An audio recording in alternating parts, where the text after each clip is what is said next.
खुर्रम को पहले ही उससे नफरत थी, फिर जब उसने अर्जुमंद बानो के सामने बदतमीजी का मुजाहिरा किया तो ये नफरत कुछ और शदीद हो गई। साहिब आलम, ताज शाही पहनने के बाद अपने इस पुराने नमक खार को फरामोश न कर दीजिएगा।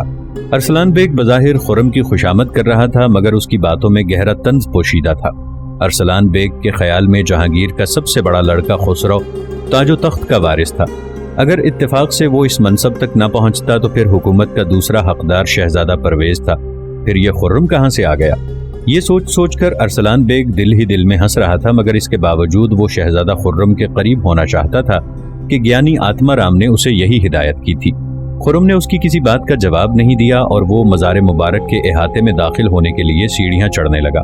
क्या साहिब आलम इस गुलाम से खफा हैं? अरसलान बेग ने अपने लहजे को ज्यादा खुशामदाना बना लिया था। मैं इन फजूल बातों को पसंद नहीं करता। मजबूरन खुर्रम को जवाब देना पड़ा। मैं तो हुजूर को हिंदुस्तान के ताजो तख्त का मालिक बनने पर मुबारकबाद पेश कर रहा हूँ। अरसलान बेग इसी बेहिसी के साथ बोल रहा था। इस पर शहजादा खुर्रम की तंबीह का कोई असर नहीं हुआ था। शहजादा खुर्रम ने अपने आप पर जबर किया और खामोशी के साथ चलता रहा, यहाँ तक कि सीढ़ियाँ खत्म हुई और दाएं जानिब हजरत शेख सलीम चिश्ती रहमतुल्लाह अलैह का मज़ार मुबारक नजर आने लगा। जोशी अकीदत से खुर्रम का सर झुक गया और वो आहिस्ता आहिस्ता उस दरवाजे की तरफ बढ़ा जहाँ से कब्र का वो हिस्सा दिखाई देता था जिधर हजरत शेख के कदमे मुबारक थे। शहजादा खुर्रम बहुत देर तक आंखें बंद किए और दोनों हाथ फैलाए जेरे लब दुआ मांगता रहा। अरसलान बेग भी शहजादे के पीछे खड़ा था, मगर वो खुर्रम की दुआ के अल्फाज न सुन सका क्योंकि शहजादे के होंठों को सिर्फ जुम्बिश हो रही थी और ये जुम्बिश इस कदर खफीफ थी कि बराबर खड़ा होने वाला शख्स भी खुर्रम की आवाज़ नहीं सुन सकता था। फिर जब फातिहा खानी के बाद चारों शहजादे वापस जाने लगे तो मुबारक शाह चीख चीख कर कहने लगा, ए आगरे वालो, ए दिल्ली वालो, ए लाहौर वालो और ए हिंदुस्तान के दूर दराज गोशों में रहने वालों, गौर से सुन लो। कलंदर ने खुदा के हुक्म से ताजो तख्त शहजादा खुर्रम के हवाले कर दिए। अब जो बदनसीब भी मेरे शहजादे के रास्ते में आएगा उसे जिल्लत और रुसवाई के साथ हलाक कर दिया जाएगा। शहजादा खुसरो, परवेज और शहरयार मुबारक शाह की चीखें सुनकर हंसने लगे। जब खुर्रम दोबारा कलंदर के पास से गुजरा तो चंद लम्हों के लिए ठहर कर कहने लगा, मुबारक शाह, आपने ये क्या किया? शहजादे, ये ऐलान बहुत जरूरी था। कलंदर ने मोहब्बत आमेज लहजे में कहा, तुझे क्या पता कि तेरे खिलाफ क्या क्या साजिशें की जा रही हैं, मगर इससे क्या होता है, तेरे लिए दुआएं करने वाले भी तो बेशुमार हैं। कलंदर बड़े अजीब लहजे में बोल रहा था, यहाँ बहुत खून बहेगा, बड़े इनकलाबात आएंगे, जमीन जेरो जबर हो जाएगी, मगर तू हरास आना होना, तेरा मुबारक शाह भी जिंदा है। खुदा कलंदर को इस वक्त तक दुनिया से नहीं उठाएगा जब तक तू ताजे जरनिगार नहीं पहन लेगा। बड़ी अजीब बातें थी। शहजादा खुर्रम अपने ख्यालात में गुम आहिस्ता आहिस्ता शाही रथ की तरफ बढ़ा और अपने तीनों भाइयों के साथ बैठकर महल की तरफ रवाना हो गया। रास्ते में शहजादा खुसरो, परवेज और शहरयार तीनों उसका और मुबारक शाह का मजाक उड़ाते रहे। अगरचे शहरयार उससे चंद माह छोटा था, लेकिन वो भी अपने बड़े भाइयों के साथ मिलकर तख्तो ताज के हवाले से खुर्रम पर तंज कर रहा था। खुर्रम ने अपने भाइयों की आज़ार पहुंचाने वाली बातों पर कोई ध्यान नहीं दिया। उसके तस्वुरात के पर्दे पर सिर्फ मुबारक शाह कलंदर का चेहरा नक्श होकर रह गया था। उसी रात बारादरी में अर्जुमंद और खुर्रम की मुलाकात हुई। दिलकश चांदनी रात थी और हवाएं भी सरशार कर देने वाली थीं, मगर शहजादा खुर्रम आज गैर मामूली तौर पर खामोश नजर आ रहा था। अर्जुमंद उसके बहुत करीब थी, लेकिन आज रात उसकी कुर्बत ने भी फासलों का लिबास पहन लिया था। साहिब आलम, आपकी ये खामोशी? अर्जुमंद बानो ने झिझकते हुए कहा, तुम्हारी कुर्बत में खामोश रहने को तो दिल नहीं चाहता, मगर खुर्रम ने जानबूझकर बात अधूरी छोड़ दी। वो अर्जुमंद को किसी जहनी आजार में मुब्तला नहीं करना चाहता था। आपकी तबीयत नासाज है या उस नामुराद अरसलान बेग ने मेरे बारे में कुछ कह दिया? अचानक अर्जुमंद के लहजे से तशवीश जाहिर होने लगी। अब खुर्रम अर्जुमंद से दिल की बात छुपा नहीं सकता था। मजबूरन उसे मुबारक शाह कलंदर का वाकया सुनाना पड़ा। मैंने उस शख्स को पहले कभी बोलते नहीं देखा, मगर आज दोपहर उसने जबान खोली तो फिर खामोश होने का नाम नहीं लेता था। उसने शहजादा खुसरो, परवेज और शहरयार के सामने हिंदुस्तान का तख्त मेरे हवाले कर दिया है और इसके बदले में 1000 अशरफियां तलब की हैं। अर्जुमंद बानो चौंक उठी। क्या कलंदर आपसे 1000 अशरफियां चाहता है? अर्जुमंद ने बड़ी हैरत से पूछा। नहीं, मुबारक शाह ने कहा कि वो मैं अशरफियां आगरे की बेवा औरतों में तकसीम कर दूं। नाजरीन, आगे बढ़ने से पहले कमेंट सेक्शन में हमें अपनी आरा से जरूर आगाह कीजिएगा कि आपको हमारी ये सीरीज कैसी लग रही है। आइंदा आने वाली इक़्साद से बाखबर रहने के लिए हमारे चैनल को सब्सक्राइब कर लें और साथ मौजूद बेल आइकॉन को जरूर क्लिक कर लें। शुक्रिया। खुर्रम ने कलंदर के मुतालबे की वजाहत करते हुए कहा। यह सुनकर अर्जुमंद ने एक तवील सांस ली और फिर इंतहाई असर अंगेज लहजे में कहने लगी, قلندر اپنی ذات کے لیے ایسا کر ہی نہیں سکتا، مجھے بھی اس کا تجربہ ہو چکا ہے۔ پھر ارجمند نے پورا واقعہ تفصیل کے ساتھ سناتے ہوئے کہا، مبارک شاہ نے مجھے بھی سب کے سامنے ملکہ عالیہ کہہ کر پکارا تھا، اور جب میں نے اسے چاندی کے سکوں سے بھری ہوئی تھیلی دی تو اس نے سارے روپے میرے اوپر سے صدقہ کر کے فقیروں کے سامنے پھینک دیے تھے۔ خرم نے بڑے تعجب سے یہ واقعہ سنا اور پھر کھوئے ہوئے لہجے میں بولا، بڑی عجیب بات ہے کہ وہ تمہیں ملکہ عالیہ کہہ کر پکارتا ہے اور مجھے شاہ ہندوستان کا لقب دیتا ہے، جبکہ میرے دونوں بھائی خسرو اور پرویز بڑے ہونے کے سبب حکومت کے زیادہ مستحق ہیں۔ پھر قلندر نے یہ کیوں کہا؟ میں نے تو صرف اس کے چہرے کا خون صاف کیا تھا، پھر اس نے اس قدر ہنگامہ برپا کیوں کیا؟ تینوں بھائی راستے بھر میرا مذاق اڑاتے رہے۔ ارجمند، کیا تم جانتی ہو کہ قلندر کون ہے اور اس نے ایسا کیوں کیا؟ میں نے ماروخ کی زبانی سنا ہے کہ قلندر کسی سے بات نہیں کرتا۔ ارجمند نے اپنا تجربہ بیان کرتے ہوئے کہا، ماروخ کئی بار اپنی درخواست لے کر قلندر کے پاس جا چکی ہے، مگر ہر بار اسے دیکھ کر مبارک شاہ نے منہ پھیر لیا ہے۔ میں تو بس اسی قدر جانتی ہوں کہ قلندر دولت کا بھوکا نہیں ہے، اور دولت ہی اس دنیا میں سب سے بڑا فتنہ ہے۔ جو انسان اس فتنے سے محفوظ رہا وہی طب ہے، وہی ولی ہے، وہی قلندر ہے۔ میرا بھی یہی خیال ہے۔ خرم نے ارجمند کی رائے سے اتفاق کرتے ہوئے کہا، میں کل ہی 1000 اشرفیاں آگرے کی بیواؤں میں تقسیم کرا دوں گا، مگر مجھے قلندر کی اس بات نے پریشان کر دیا ہے کہ حصول تخت و تاج کے لیے بڑا خون بہے گا۔ ارجمند بانو خاموشی سے سنتی رہی۔ میں اس تخت پر بیٹھنا نہیں چاہتا جس کے پائے انسانی خون میں ڈوبے ہوئے ہوں۔ چند لمحے خاموش رہ کر خرم نے دوبارہ کہا، کل میں قلندر سے صاف صاف کہہ دوں گا کہ مجھے ایسے تاج و تخت درکار نہیں ہے، وہ میرے لیے بس اتنی دعا کرے کہ میں ارجمند کو حاصل کر لوں اور اسے اپنے ساتھ لے کر کشت و خون کے اس دریا کے پار اتر جاؤں اور پھر اقتدار کے ہنگاموں کی طرف پلٹ کر بھی نہ دیکھوں۔ خرم کی خواہش پر ارجمند شرما گئی اور پھر لڑکھڑاتے ہوئے لہجے میں بولی، صاحب عالم، میں کیسی خوش نصیب ہوں کہ میری قربت کے لیے آپ تخت و تاج کو بھی ٹھکرا دینا چاہتے ہیں، مگر اس حقیقت کو کس طرح فراموش کیا جا سکتا ہے کہ ہماری قربت بھی مرضی شاہ کی پابند ہے۔ آپ کوئی مزدور نہیں کہ اپنی مرضی سے کام چھوڑ کر چلے جائیں اور فاقہ کشی کی زندگی قبول کر لیں۔ آپ بہرحال ذل الہی کے فرزند ہیں اور ان کی مرضی کے بغیر ایک قدم بھی نہیں اٹھا سکتے۔ آپ کو بہر صورت سیاست میں حصہ لینا پڑے گا۔ میں نہیں چاہتی کہ آپ میری خاطر اپنے سارے حقوق سے دستبردار ہو جائیں۔ آپ کسی بھی محاذ پر رہیں، میں آپ کے ساتھ ہوں۔ اگر خدا نخواستہ منزل فراق بھی آ گئی تو آپ کے قدم قدم پر مجھے اپنے ہمراہ پائیں گے۔ میں قلندر کی طرح آپ کے سر پر تاج زرنگار دیکھنا چاہتی ہوں۔ آپ میرے خیال کو اتنی اہمیت نہ دیں کہ سب کچھ فراموش کر ڈالیں۔ آپ شہنشاہ کے فرزند ہیں اور بادشاہی آپ کا حق ہے۔ میرا کیا ہے، میں تو ایک سپاہی کی بیٹی ہوں، کسی نہ کسی طرح زندگی گزر ہی جائے گی۔ ارجمند، ہم تمہاری محبت پر ناز کرتے ہیں۔ خرم کے لہجے سے ناقابل بیان خوشی کا اظہار ہو رہا تھا، مگر خدا کے لیے تاج و تخت کو اپنی زندگی کی ضرورت نہ بنا لینا۔ آپ میری ضرورت ہیں، تاج و تخت نہیں۔ ارجمند نے اس قدر آہستہ لہجے میں کہا کہ اس کی آواز پر سرگوشی کا گمان ہو رہا تھا۔ دوسرے دن شہزادہ خرم نے مبارک شاہ قلندر کے حکم کے مطابق 1000 اشرفیاں بیوہ عورتوں میں تقسیم کرا دیں اور پھر قلندر سے دوبارہ جا کر ملا۔ مبارک شاہ سب سے الگ تھلگ بیٹھا حضرت سلیم چشتی کے مزار کے گنبد کو مسلسل دیکھے جا رہا تھا۔ شہزادہ خرم نے اسے آواز دی تو وہ چونک اٹھا اور پھر مسکراتے ہوئے بولا، آؤ شاہ جہاں، میرے پاس آؤ۔ میں خرم ہوں، شاہ جہان نہیں، شہزادے نے وضاحت کرتے ہوئے کہا۔ شاہ جہان کا لفظ سن کر خرم کو گمان گزرا کہ قلندر کل کی بات بھول گیا ہے اور وہ اسے پہچانے بغیر شاہ جہان کہہ کر مخاطب کر رہا ہے۔ تجھے کیا معلوم کہ تو کون ہے؟ ہم جانتے ہیں کہ تو شاہ جہان ہے، قلندر نے پرجلال لہجے میں کہا۔ کیا تو ہمیں بدحواس انسان سمجھتا ہے؟ تو نے سودے کی رقم ادا کر دی؟ اب خرم کو یقین آ گیا کہ مبارک شاہ اپنے ہوش میں ہے اور اس نے کوئی بات خود فراموشی کے عالم میں نہیں کہی ہے۔ ہاں، میں نے وعدے کے مطابق 1000 اشرفیاں بیوہ عورتوں میں تقسیم کرا دیں، مگر میں آپ سے ایک بات کہنے کے لیے حاضر ہوا ہوں۔ شہزادہ خرم قلندر کے روبرو بہت آہستہ بول رہا تھا۔ ہاں ہاں کہو شاہ جہاں۔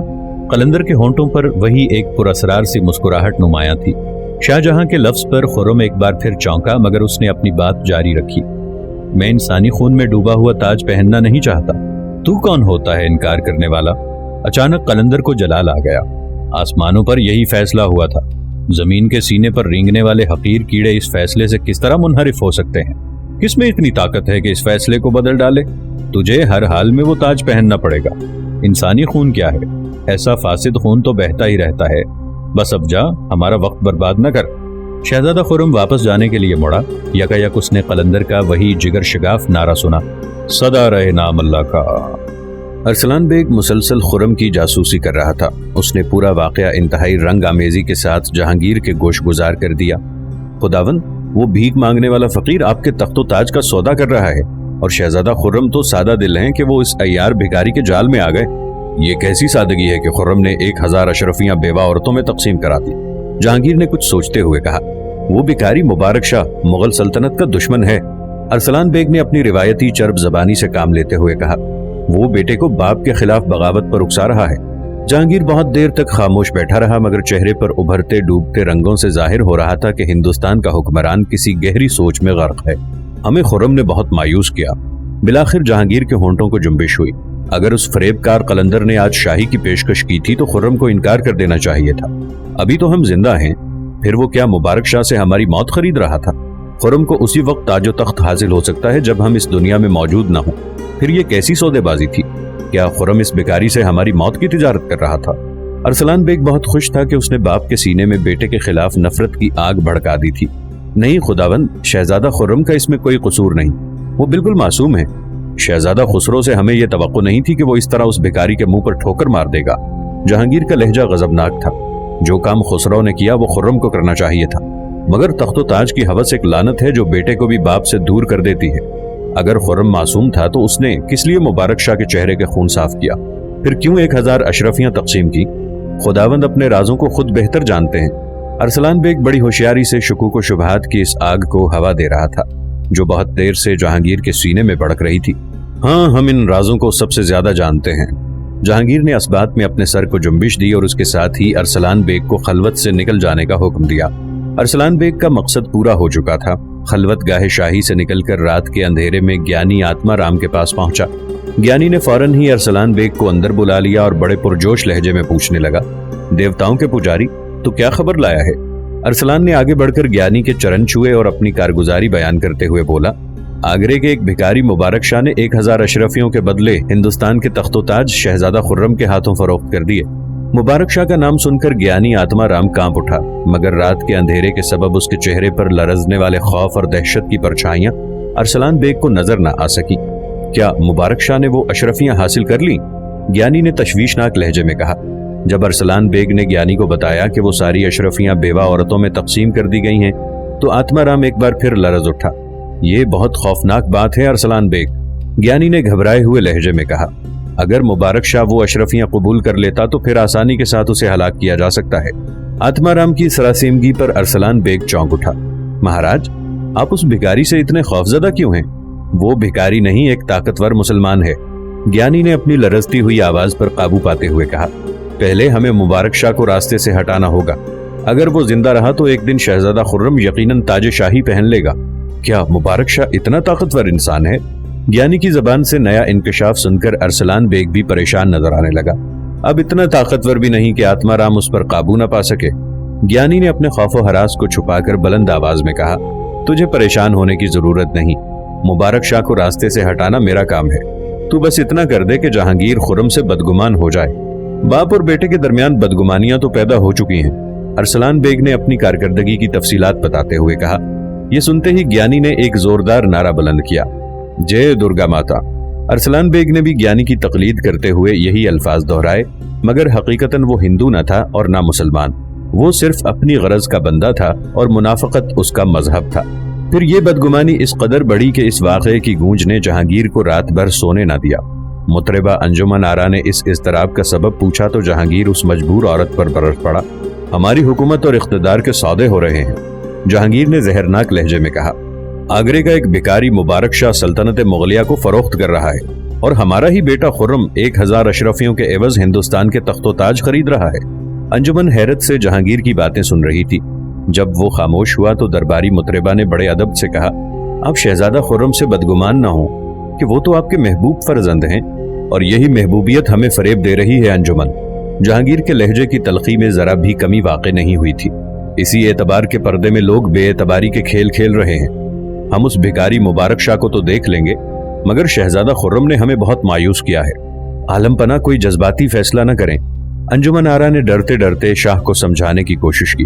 आप तन्हाई में शहजादा खुर्रम से इस वाक़े की तफसील दरियाफ्त करें। लोगों का क्या है, वो तो बढ़ा भी देते हैं कुछ ज़ेब दास्तां के लिए। अंजुमन आरा की गुफ्तगू से जहांगीर का गुस्सा कुछ कम हुआ और फिर वो रात के पिछले पहर दरबारी मुतरबा से 12वें राग सुनते सुनते सो गया।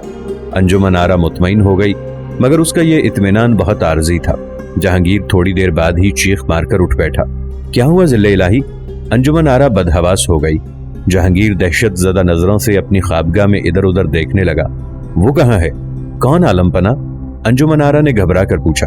वही आगरे का भिखारी मुबारक शाह। जहांगीर की आवाज से लर्जिश नुमाया थी। वो यहाँ कहाँ ज़िल्ले इलाही? अंजुमन आरा बहुत ज्यादा परेशान नजर आ रही थी। वो तो आगरा की गलियों में कहीं भीख मांग रहा होगा। हमने अभी ख्वाब में देखा है, एक शिकस्ता हाल शख्स ने हमारा सर काटकर शहजादा खुर्रम को पेश कर दिया है। जहांगीर ने अपना ख्वाब बयान करते हुए कहा। हम मुबारक शाह को नहीं पहचानते, मगर ऐसा लगता है कि हमारा कातिल वही है। नहीं ज़िल्ले इलाही, ये महज परेशान ख्यालात हैं जो ख्वाब की शक्ल इख्तियार कर गए हैं। अंजुमन आरा ने जहांगीर के अंदेशों की तरदीद करते हुए कहा। एक गदागर की क्या ताकत के आलम पना के जिस्म को छू भी सके? नहीं अंजुमन, तू ऐसे लोगों को नहीं जानती। जहांगीर ने खौफजदा लहजे में कहा। हमने बेशुमार जादूगर देखे हैं। मुबारक शाह भी ऐसा ही एक साहिर है जो हमारे ख्वाबों में दखल अंदाजी कर रहा है। अगर ज़िल्ले इलाही के बकौल वो एक साहिर है तो उसे खत्म भी किया जा सकता है। अंजुमन आरा ने शहनशाह का खौफ जायल करने के लिए तजवीज पेश की। हाँ, हम ऐसा ही करेंगे। यकीनन जहांगीर का लहजा गजबनाक हो गया था। इससे पहले कि मुबारक शाह की शोबदाबाजियां कोई गुल खिलाएं, हम उसकी जिंदगी का चिराग ही गुल कर देंगे। जहांगीर ने एक खौफनाक फैसला किया, मगर ख्वाब की दहशत के बायस वो रात के बाकी हिस्से में सो नहीं सका। दूसरे दिन जहांगीर ने तबीयत की खराबी का बहाना करके दरबार जाना मुलतवी कर दिया और चारों शहजादों को अपनी खलवतगाह में तलब कर लिया। चारों शहजादे उस अचानक तलबी पर कुछ परेशान से नजर आ रहे थे। जहांगीर ने खुसरो, परवेज, खुर्रम और शहरयार की तरफ कहरालूद नजरों से देखा। चारों शहजादे खौफ से लरजने लगे। फिर जहांगीर खुसरो से मुखातिब होकर कहने लगा। ये मुबारक शाह कलंदर कौन है जो 1000 अशरफियों के एवज हिंदुस्तान की हुकूमत फरोख्त कर रहा है? वो एक पागल शख्स है आलम पना, खुसरो ने पुरजोश लहजे में कहा। मैंने उस बदबख्त को उसकी दीवानगी की सजा भी दी थी, मगर खुर्रम के सुलूक ने उसका हौसला बढ़ा दिया। माँ बदौलत तेरे इस अमल से पूरी तरह बाखबर हैं। जहांगीर ने अपने बड़े बेटे की तरफ तहसीन आमेज नजरों से देखा। खुसरो, तूने हमारा सर फख्र से बुलंद कर दिया। लायक और सादतमंद बेटे ऐसे ही होते हैं। फिर जहांगीर ने अपने दूसरे बेटों परवेज और शहरयार की तरफ देखा। हमने भी उस दीवाने के साथ तहकीर आमेज सुलूक किया, मगर खुर्रम इक़्तिदार की हवस में अपने रूमाल से मुबारक शाह के चेहरे का खून साफ कर रहा था। तीनों भाइयों ने मिलकर शहनशाह के सामने खुर्रम को मुजरिम बना दिया। अब जहांगीर की निगाह का मरकज सिर्फ खुर्रम था। और तूने 1000 अशरफियां देकर बाप की मौत का सौदा कर लिया। खुर्रम, तुझ पर आफरीन है। शहनशाह का एक एक लफ्ज नफरत और हकारत के जहर में डूबा हुआ था। माज़अल्लाह, जोश जज्बात से खुर्रम की आवाज कांप रही थी।